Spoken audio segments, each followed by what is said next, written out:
this class of CrackNet with Nishman. Dear students, as you know, in last session we just started Unit 9. Unit 9 in itself a very important unit. यहाँ से question आने के complete chances है, you all know that. And Unit 9 is comprised of legal aspects of business. Okay, इसमें हम सारे वो elements करेंगे जो एक legally business से relate होते हैं. And in last session we started this topic of essential elements of a valid contract. एक कॉन्ट्रैक्ट क्या होता है, कैसे बनता है, उसमें क्या क्या एसेंशियल एलिमेंट्स होते हैं, इस सब की इंट्रो मैंने आपको लास्ट सेशन में दे दी है. And the students who have not watched that previous session, go and first of all watch that session. On the top you see the link.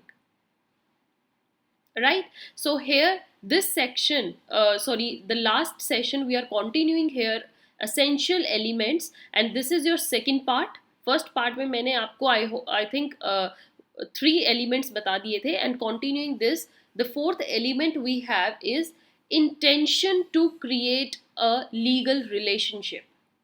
Okay, contract में ये भी एक ज़रूरी एलिमेंट है कि जब पार्टीज आपस में कोई एग्रीमेंट करना चाह रही हैं तो दोनों ही पार्टीज की इंटेंशन ये होनी चाहिए कि वो एक लीगल रिलेशनशिप क्रिएट कर रही हैं, वो एक आपस में ऐसा रिश्ता जोड़ रही हैं जिसको वो लीगली रिकॉग्नाइज कर सकती हैं, उनको कानूनी तौर पर एक मान्यता मिल सकती है.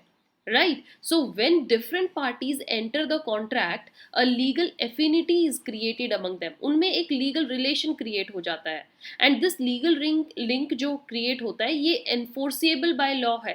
ठीक है, इसको कानून में आप एनफोर्स करवा सकते हो. अगर कल एक पार्टी सपोज करो अपना काम करने से पीछे हट रही है, the other party is not ready to perform their part, तो जो दूसरी पार्टी होगी they can go in the court और वो कोर्ट के थ्रू उस पर एक्शन ला सकती हैं और उसको वो ये कह सकती हैं that you have to perform this.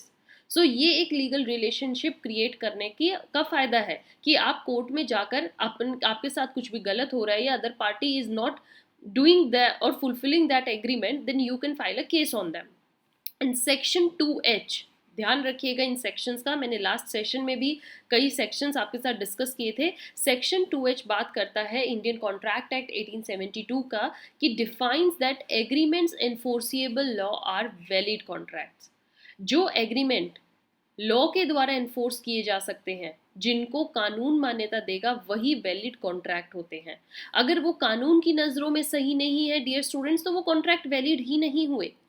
अब हम सपोज देखिए एग्रीमेंट होता है बिटवीन फैमिली मेंबर्स, जैसे हस्बैंड और वाइफ के बीच में कोई भी बात हो रही है, उनके बीच में एग्रीमेंट हुआ है, ठीक है ना. एग्रीमेंट कैसा भी हो सकता है that I am going for that place for doing the business, और इतने तुम रहोगी यहाँ पर तो I will pay you money, या फिर you can do your on task, I will do my task. तो ये क्या होते हैं, दीज आर जनरल एग्रीमेंट्स, ये एक फैमिली के अंदर की बातें होती हैं. सपोज फादर एंड सन के बीच में कोई एग्रीमेंट हुआ है, so these do not create legal relationship. यहाँ पर लीगल एफिनिटी क्रिएट नहीं होती है अनलेस आप उसको एक लीगल रिलेशनशिप के तौर पर एक्सप्रेस नहीं कर रहे हो. सपोज करो आपके बीच में हस्बैंड एंड वाइफ के बीच में कोई एग्रीमेंट हुआ है और वो चाहते हैं कि ये एग्रीमेंट एक कॉन्ट्रैक्ट के रूप में रिटन डाउन किया जाए और इसको हम पर्टिकुलरली रजिस्टर करवाएं, तो ये क्या होगा, आप उस एग्रीमेंट को कानूनी तौर पर दिखाना चाह रहे हो. अगर नहीं दिखाना चाह रहे तो नॉर्मली अगर आप वर्बली भी किसी के साथ बात कर रहे हो फैमिली में, तो वो एक लीगल रिलेशनशिप क्रिएट नहीं करते. And when agreements create a legal obligation, जब आप दूसरे पर्सन पर लीगल एक ड्यूटी बना देते हो तो वो एक कॉन्ट्रैक्ट का ही तो रूप ले लेता है. सो आई होप ये कॉन्ट्रैक्ट का आपको एसेंशियल एलिमेंट पता लगा हो. Moving to the next, fifth most important element is the capacities of the parties. अब ये नहीं होता है, देखो ये हमें पता है कि कॉन्ट्रैक्ट के लिए 2 पार्टीज का होना जरूरी है, A एंड B, बट यहाँ पर कानून हमारा इंडियन कॉन्ट्रैक्ट एक्ट ये बताता है कि ये पार्टीज कौन हो सकती है. जरूरी नहीं है that every person can come into a contract. No, there are certain foundations, there are certain limitations that parties have to follow. और यही बात इसमें बोली गई है कि क्या आप कैपेबल हो कॉन्ट्रैक्ट में आने के लिए, क्या आपकी कैपेसिटी है कॉन्ट्रैक्ट बनाने के लिए, तो हमें वो भी पता होनी चाहिए. Indian contract act 1872 dear students ये बहुत क्लियरली मेंशन करता है कि हम किसी को रोकते नहीं हैं. We do not prohibit anyone from entering into a contract. Anyone can come into contract, but this act जो इंडियन कॉन्ट्रैक्ट एक्ट है ये डिफाइन करता है कि कुछ लोग ऐसे हैं जो इनकैपेबल होते हैं कॉन्ट्रैक्ट में आने के लिए। आप उनको बेशक कॉन्ट्रैक्ट में ले लो, लेकिन अगर कल कोई भी आप लोगों के बीच में मतभेद होता है, डिसएग्रीमेंट अराइज होता है, you can not file the case upon them. Why? Because कानून की नज़र में वो इनकैपेबल लोग हैं। आपको ये कॉन्ट्रैक्ट बनाने से पहले सोचना था कि इस पर्टिकुलर पर्सन की कैपेसिटी है या नहीं है।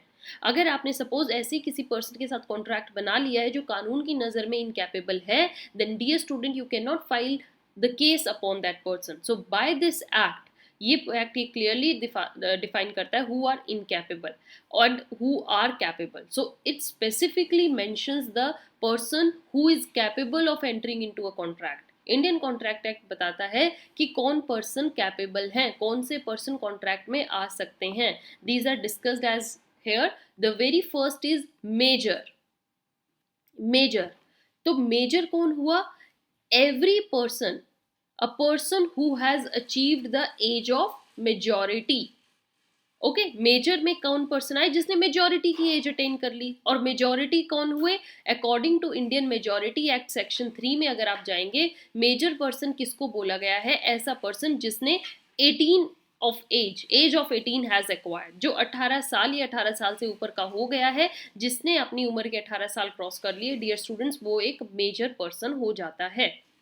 तो ये लोग होते हैं जो कैटेगरी में आते हैं, ये लोग कैपेबल हैं। मतलब आप माइनर के साथ कॉन्ट्रैक्ट करोगे, कर सकते हो, आपको रोका नहीं जाएगा, बट माइनर को आप कल केस फाइल नहीं कर सकते। माइनर अगर आपने कोई टास्क परफॉर्म करने में इनकैपेबल होता है, एग्रीमेंट नहीं कर पा रहा है, देन आप उसको क्या कर सकते हो? उस पर केस फाइल नहीं करोगे।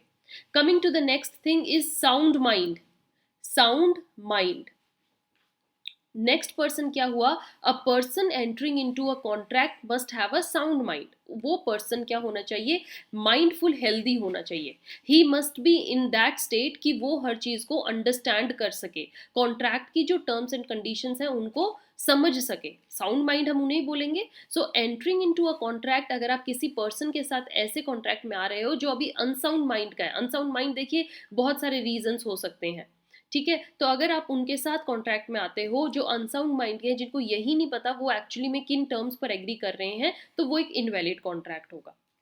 All right, so some people have unsound minds, we know that. So these person can only make a contract जब वो sound mind के हो जाएंगे, ठीक है। अगर वो sound mind के नहीं है तो इसका मतलब आप उनको कॉन्ट्रैक्ट में नहीं ला सकते।